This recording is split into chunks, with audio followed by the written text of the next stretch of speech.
பிரபஞ்ச ஆரம்பம். மௌனத்திலிருந்து படைப்பு வரை புராணங்களிலிருந்து ஒரு கதை. ஆரம்பத்தில் எதுவுமே இல்லை.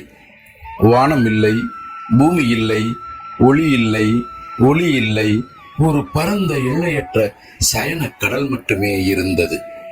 அதனுள்ளே பரம்பொருளான விஷ்ணு அனந்தசேஷன் என்னும் நித்திய பாம்பின் எண்ணற்ற சுருள்களில் மிக அமைதியாக உறங்கிக் கொண்டிருந்தார். காலம் இன்னும் தொடங்கவில்லை. விஷ்ணுவின் நாபியிலிருந்து ஒரு ஒளிரும் தாமரை மலர்ந்தது. அதன் மேல் பிரம்மா படைப்பு கடவுள் அமர்ந்திருக்கிறார். குழப்பத்துடனும் தனிமையுடனும் பிரம்மா சுற்றிலும் பார்த்தார். ஆனால் எல்லையற்ற நீரை மட்டுமே கண்டார். தன் தோற்றத்தின் உண்மையை தேடி அவர் ஆழ்ந்த தியானத்தில் ஈடுபட்டார். அவரது பக்தியால் நிகழ்ந்த விஷ்ணு தன்னை வெளிப்படுத்திக் கொண்டு பேசுகிறார். பிரம்மா, உலகங்களை படைப்பாயாக. உன்னிடமிருந்து உயிர்களின் வடிவங்கள், வானமும் கடல்களும் சூரியனும் சந்திரனும் தேவர்களும் மனிதர்களும் தோன்றுவார்கள். இவ்வளவு அதிகாரத்தை பெற்ற பிரம்மா தாமரையை 3 உலகங்களாக பிரிக்கிறார்.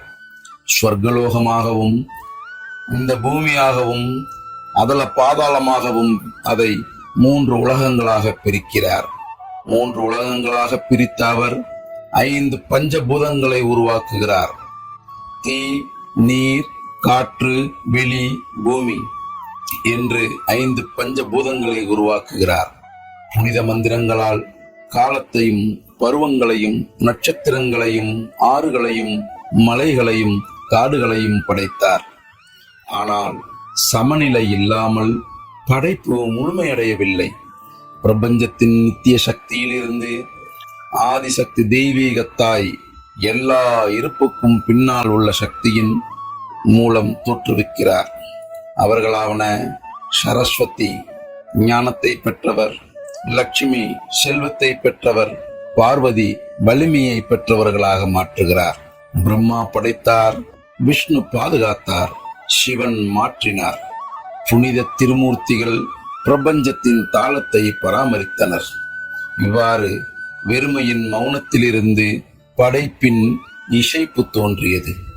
தெய்வீக விருப்பத்தாலும் நித்திய உண்மையாலும் வழி நடத்தப்பட்டது, வழி நடத்தப்படுகின்றது, வழி நடத்தப்படும். ஓம் நமோ நாராயணாய. ஓம் நமோ நாராயணாய. ஓம் நமோ நாராயணாய.